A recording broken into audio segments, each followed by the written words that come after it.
অনেক সময় এমসিকিউতে যখন ত্রিকোণমিতি বিষয়ে কোনো ম্যাথ বা কোশ্চেন আসে তখন আমরা অনেক ঘাবড়ে যাই, কেননা অনেক বড় কোশ্চেন দেওয়া থাকে যেটা সলভ করতে অনেক টাইম লাগে, কিন্তু এমসিকিউতে আমরা অত টাইম পাই না। সুতরাং এখানে একটা কোশ্চেন দেখো, এই ম্যাথটা যদি তোমরা সলভ করতে যাও এটা অনেকক্ষণ টাইম লেগে যাবে, কিন্তু এমসিকিউ আমাদের অত টাইম নেই। এমসিকিউ আমাদের শর্ট টাইম, আমাদের শর্ট টাইমে করতে হবে। একটা আজকে ট্রিক্স শিখাবো, যে ট্রিক্সের মাধ্যমে এই সকল ম্যাথ তোমরা শর্ট টাইমে করতে পারবে। যা দেখো, এখানে cos 15 degree, sin 15 degree, cos 15 degree মানে sin 15 ডিগ্রি। এখানে আমরা কি করব, এখানে আমরা লব এবং হরকে cos দ্বারা ভাগ করব। cos 15 ডিগ্রি দ্বারা লব এবং হরকে ভাগ করব। যদি লব এবং হরকে cos 15 ডিগ্রি দ্বারা ভাগ করি, তাহলে 1 plus sin 15 degree divide by cos 15 degree আসবে tan 15 ডিগ্রি,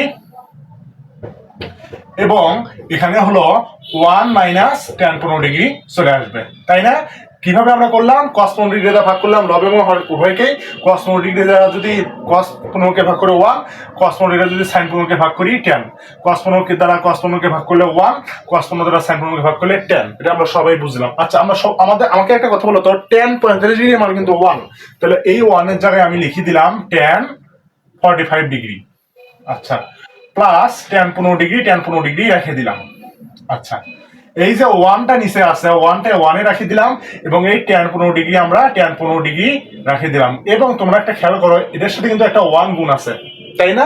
ওই ওয়ানকে আমরা tan 45 ডিগ্রি হিসেবে লিখলাম, যার মান 1। এখানে দেখো এটা সূত্রে পড়ে গেছে, tan a tan b 1 minus tan a tan b, tan a plus tan b 1 minus tan a tan b।